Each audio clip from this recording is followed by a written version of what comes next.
인사할게요. 반갑습니다 라고 인사합시다.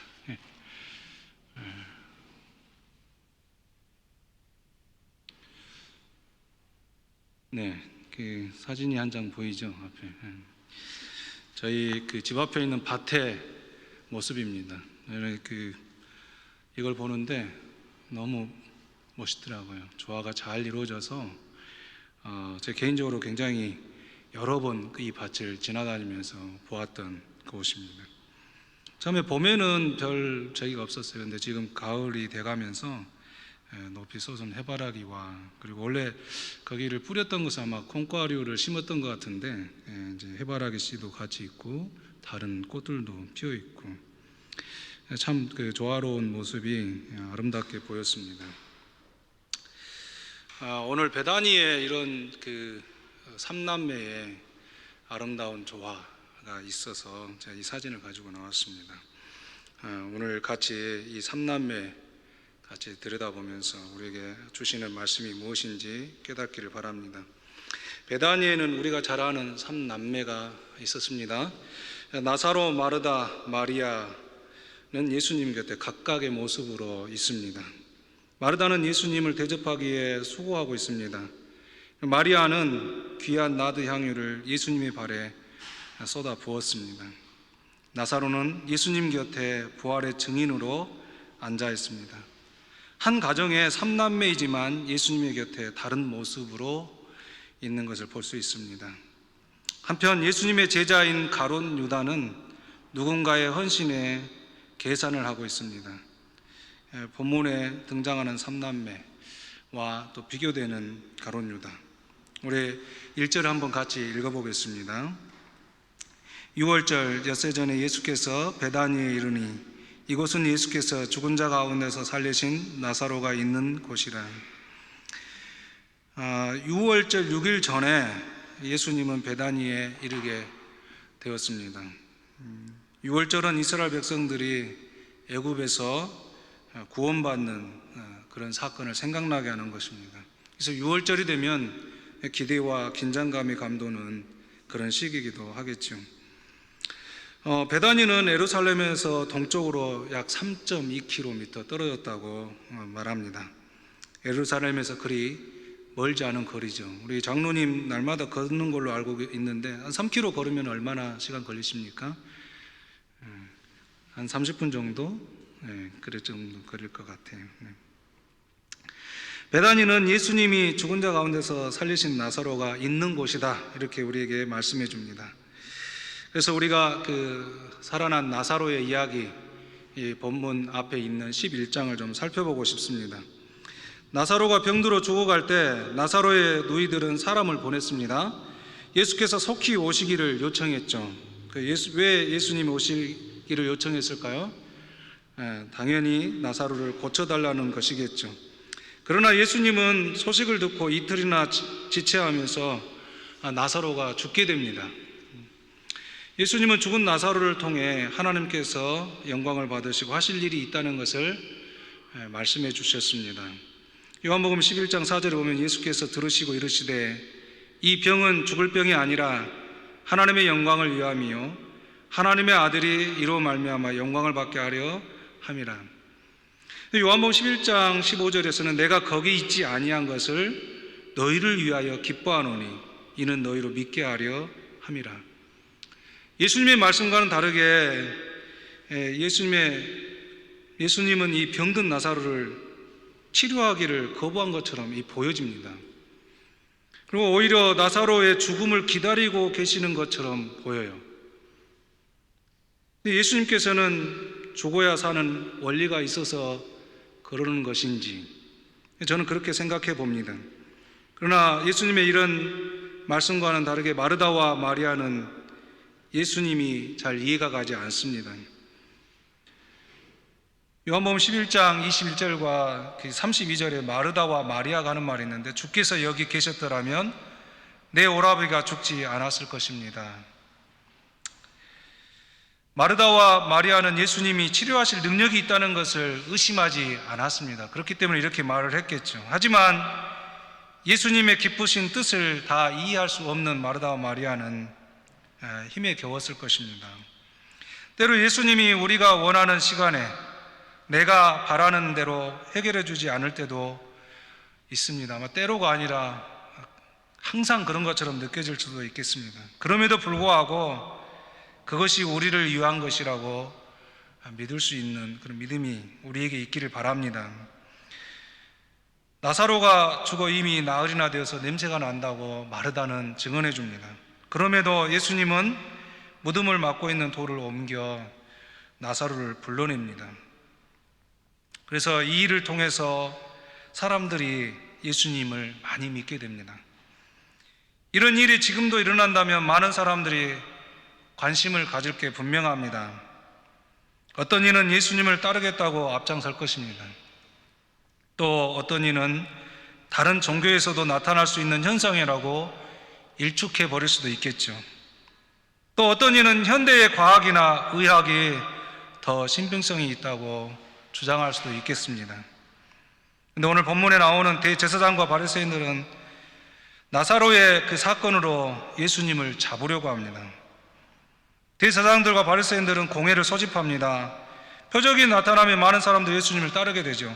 그래서 대제사장들과 바리새인들은 어떻게 해야 할지 의논하게 됩니다. 그들은 결론을 내리기를 예수님을 죽이기로 음모를 꾸미게 됩니다. 요한복음 11장 57절에 대제사장들과 바리새인들이 누구든지 예수 있는 것을 알거든 신고하여 잡을 수 있게 하라는 명령이 내려졌습니다. 이런 명령을 알고 있는 예수님, 그럼에도 불구하고 예수님은 예루살렘에서 멀지 않은 베다니에 다시 가신 이유가 무엇일까요? 아마도 예수님은 나사로처럼 죽음과 부활의 시간 속으로 걸어 들어가고 있는 것이 아닐까. 요한복음은 그렇게 우리에게 말씀해 주고 있는 것은 아닐까 생각해 봅니다. 베다니는 예수님의 부활과 생명이 나타났던 나사로를 통해서 예수님의 그 부활과 생명을 보여주셨던 곳입니다. 그래서 나사로의 그 예수님 곁에 있는 모습을 조금 더 살펴보겠습니다. 오늘 본문 뒤에 나오는 요한복음 12장 9절로 11절을 한번 같이 읽겠습니다. 유대인의 큰 무리가 예수께서 여기 계신 줄을 알고 오니 이는 예수만 보기 위함이 아니요 죽은 자 가운데서 살리신 나사로도 보려 함이라. 대제사장들이 나사로까지 죽이려고 모의하니 나사로 때문에 많은 유대인이 가서 예수를 믿음이로라. 나사로가 죽었다가 다시 살아나는 과정을 보면 나사로가 예수님의 그 사랑을 받을 만한 어떤 일도 기록되어 있지 않습니다. 나사로는 예수님을 그의 누이들을 통해서 익히 알았지만 다른 제자들처럼 열정적으로 예수님을 따르지는 않았습니다. 나사로가 주님 곁에 있기 위해 특별히 한 것이 없는 것을 우리는 봅니다. 물론 뭔가 있었겠지만 기록이 별로 없습니다. 그가 병들어 죽었고 그를 살리신 분이 예수님이라는 것. 그래서 나사로는 자신을 다시 살리신 예수님 곁에 그냥 앉아 있을 뿐입니다. 나사로는 예수님이 나를 살려주셨습니다라고 간증하고 증거하면서 다닌 일도 없습니다. 그런데 많은 사람들이 예수님을 믿는 증인이 되었습니다. 예수님 곁에서 예수님이 하시는 일에 동참한 것 외에는 한 것이 없다는 것이죠. 오늘 본문 3절에서도 여전히 예수님 곁에 앉아 있는 것이 그가 하는 일의 전부임을 볼 수 있습니다. 어쩌면 묵묵히 주님이 하실 일에 자신을 맡겨 믿음의 자세로 그냥 있는 그런 나사로의 모습이 아닐까, 저는 그렇게 생각해 봅니다. 우리가 믿음에 가질 때에 특별한 이적과 사건들을 만난 분들, 우리가 어떻게 주님 앞에 곁에 있어야 될지 한번 생각해 봐야 될 부분이라 이렇게 생각이 되어집니다. 그런데 예수님 곁에 앉아 있는 것이 어떤 위험에 처해 있는 것인지 나사로는 잘 인지하지 못하고 있음을 알 수 있습니다. 보면은 예수님뿐만 아니라 나사로까지 죽이려고 모의했던 대제사장들과 바리새인들이 있었습니다. 그럼에도 나사로가 예수님 곁에 있는 것은 예수님으로부터 생명을 얻었기 때문일 것입니다. 우리의 삶 속에 우리가 살아가면서 예수님을 믿는 것 때문에 때로는 힘들고 어려울 때를 만날 수도 있을 것입니다. 그럴 때도 우리를 구원하신 예수님 앞에 곁에 머무는 저희들이 됐으면 좋겠습니다. 베다니의 마르다를 말할 수 있게 돼서 참 기쁩니다. 요한복음 12장 2절에 거기서 예수를 위하여 잔치할세 마르다는 일을 하고 나사로는 예수와 함께 앉은 자 중에 있더라. 마르다는 잔치하는 곳에 빠지지 않는 좋은 음식 솜씨를 가지고 있었던 게 분명합니다.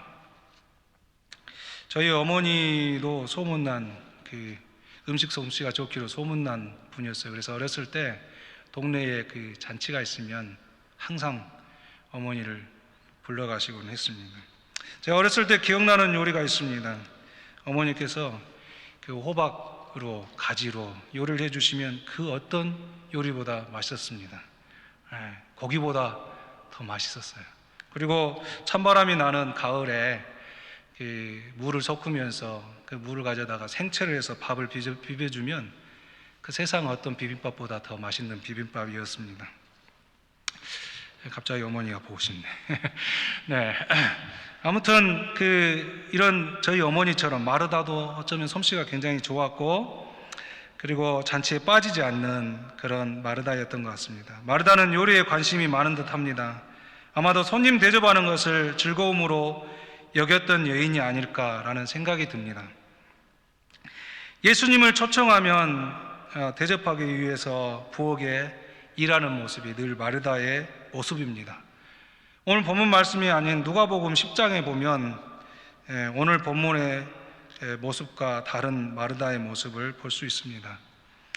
마르다가 예수님을 대접하기 위해 요리를 하고 있습니다. 하지만 마리아는 예수님의 곁에 앉아 말씀을 듣고 있습니다.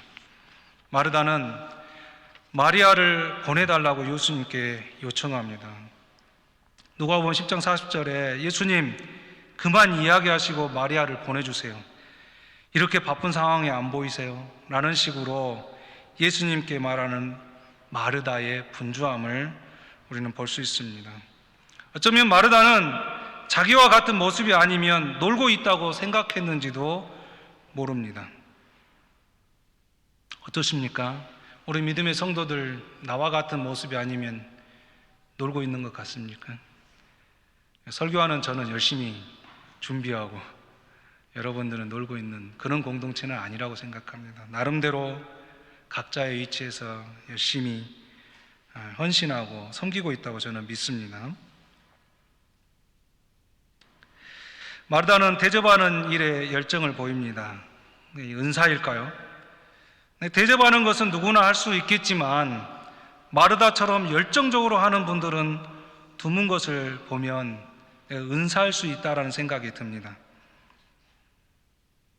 그런데 대접 잘하는 마르다를 보는 것이 낯설지 않은 것은 왜일까요? 교회 공동체 내에 대접을 잘하는 분들이 있기 때문입니다. 이런 분들이 있어서 교회 공동체가 부드러워지고 친근해지는 모습을 저희들은 늘 경험하게 됩니다.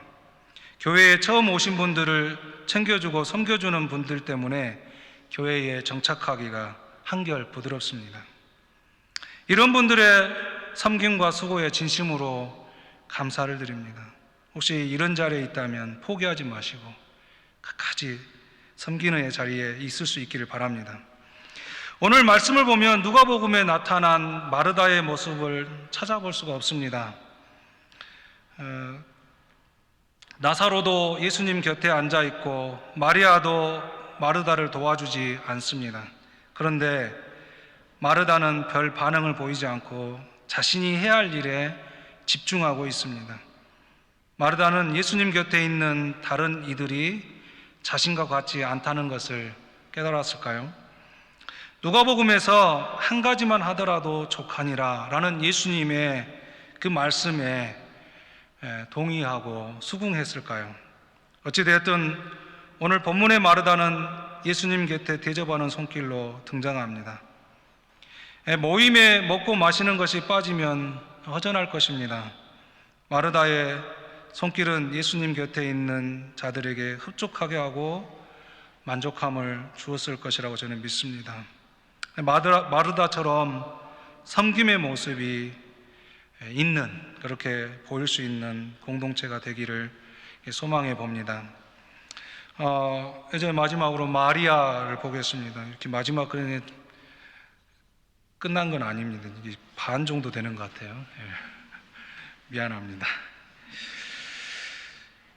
오늘 본문 요한복음 12장 3절에 마리아는 지극히 비싼 향유 곧 순전한 나드 한 근을 가져다가 예수의 발에 붓고 자기 머리털로 그의 발을 닦으니 향유 냄새가 집에 가득하더라. 마르다의 아름다운 손길 덕분일까요? 마리아가 향유를 예수님의 발에 붓는 아름다운 손길로 등장하는 것을 보게 됩니다. 한 여인이 비싼 향유를 예수님께 붓는 사건은 요한복음뿐만 아니라 다른 세 복음서에서도 나옵니다. 물론 거기는 익명으로 나오고, 오늘 요한복음에서는 나사로가 있는 곳 베다니에서 마리아가 예수님의 발에 향유를 쏟아 부었다, 그리고 머리털로 닦았다, 이렇게 우리에게 말씀해 줍니다. 마리아가 예수님의 발에 부은 향유는 북부 인도의 산악지대에서 자라는 나드 식물 뿌리에서 추출한 향으로 매우 비싸고 귀한 향유라고 합니다. 12장 5절에 이 향유를 어찌하여 300데나리온에 팔아 가난한 자들에게 주지 아니하였느냐.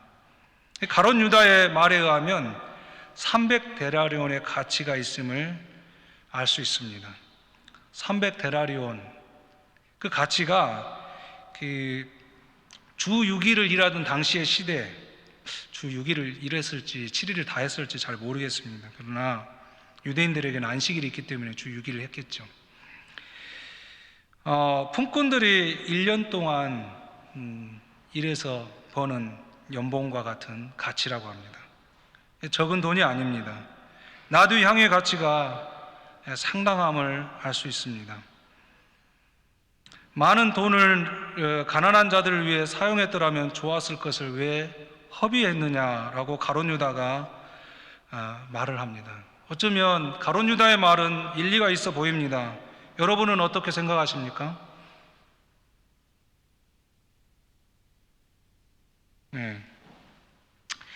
그리고 사실 6절에 돈깨를 맡아 훔쳐간 자라는 이 요한복음에서 저자가 가룟 유다에 대한 정보를 주고 있기 때문에 우리는 가룟 유다의 말에 동의하기가 쉽지는 않겠지만, 저는 개인적으로 가룟 유다의 말이 틀리지 않았다, 그렇게 생각합니다. 가난한 자들을 돕는 것은 우리 공동체가 당연히 해야 할 일이라고 저는 믿습니다.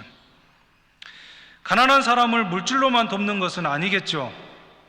가난하다는 것은 사실 물질의 부족함을 뜻하기 때문에, 그래서 가난한 이들을 도울 때 잘 계산해서 물질적인 도움을 줄 수 있었으면 좋겠습니다. 구제와 선교회에는 계산이 필요합니다. 금전이 들어가는 곳에는 반드시 계산이 동반되어야 한다고 저는 생각합니다. 그런데 이런 계산이 헌신과 섬김을 빛을 나게 할 수 있었으면 좋겠습니다. 가룟 유다처럼 계산해서 헌신하는 마리아의 마음을 상하게 하거나 주변 사람들의 마음을, 지금 오늘 말씀을 듣고 있는 우리들의 마음을 동의하지 못하게 하는 그런 일이 아니라 오히려 계산을 잘해서 교회 공동체가 물질을 들여서 헌금한 것이 잘 사용될 수 있도록, 그래서 그것이 빛이 나게 하면 얼마나 좋을까요? 그렇게 기대해 봅니다.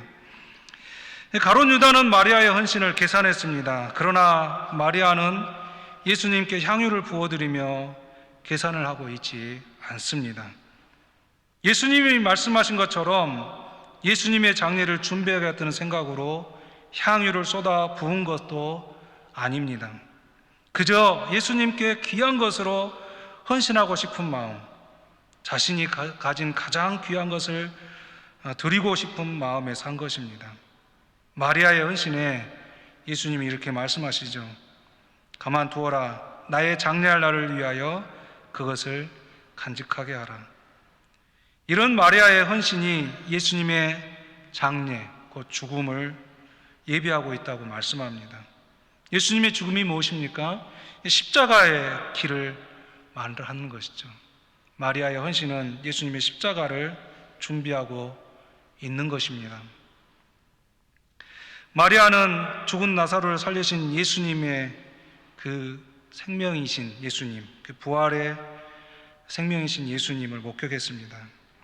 생명의 주인 되신 예수님을 향하여 헌신을 부어드렸던 것입니다. 지금도 여전히 마리아의 헌신은 예수님의 십자가를 기억나게 합니다. 여러분은 어떻습니까? 마리아의 헌신이 예수님의 십자가 기억이 나십니까? 앞으로 좀 나셨으면 좋겠습니다. 헌신에는 계산보다 앞서는 그 무언가가 있는 것이 분명합니다. 그 무엇인가를 여러분이 경험하신 적이 있나요? 헌신의 경험이 저와 여러분에게 있기를 소망합니다. 우리에게 있는 헌신이 예수님의 십자가, 곧 온 인류를 위한 구원의 사건에 동참하는 그런 헌신이 될 수 있기를 바랍니다. 다시 오시겠다고 약속하신 예수님의 길을 예비하는 헌신이 있기를 소망합니다. 너무 멀게 느껴지십니까? 지금 예수님이 오시고 가셔서 다시 오시겠다고 말씀하신 지 1000년이 2번 바뀌었습니다. 너무 멀게만 느껴집니까? 아닙니다. 금방 옵니다. 예수님이 안 오시면 내가 가야 하니까요. 베다니에서 마르다의 섬김이 있었습니다. 베다니에서 마리아의 헌신이 있었습니다. 베다니에서 나사로는 증인이 되었습니다. 예수님께서 하시고자 하시는 일을 다 이해하고 섬김이 있었던 것은 아닙니다. 예수님께서 십자가에 죽으실 것을 알고 향유를 붓는 헌신이 있었던 것은 아닙니다. 예수님의 산 증인이 된 나사로는 예수님이 가실 길을 다 알고 예수님 곁에 앉아 있었던 것도 아닙니다. 알고 이해가 되고 어떤 결과가 있을지 짐작하며 섬김과 헌신 그리고 산 증인으로서 베다니에 3남매가 있었던 것은 아니라는 것이죠.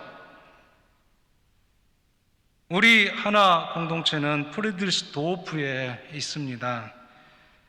우리 하나 공동체가 이곳에 분립개척교회 온 지 이제 1주년을 앞에 두고 있습니다. 우리 김영석 목사님 분주하십니다, 지금. 1주년 되기 전에 정교인 야유 예배 하고 싶으시고 기도하셔야 됩니다. 저도 기도하겠습니다.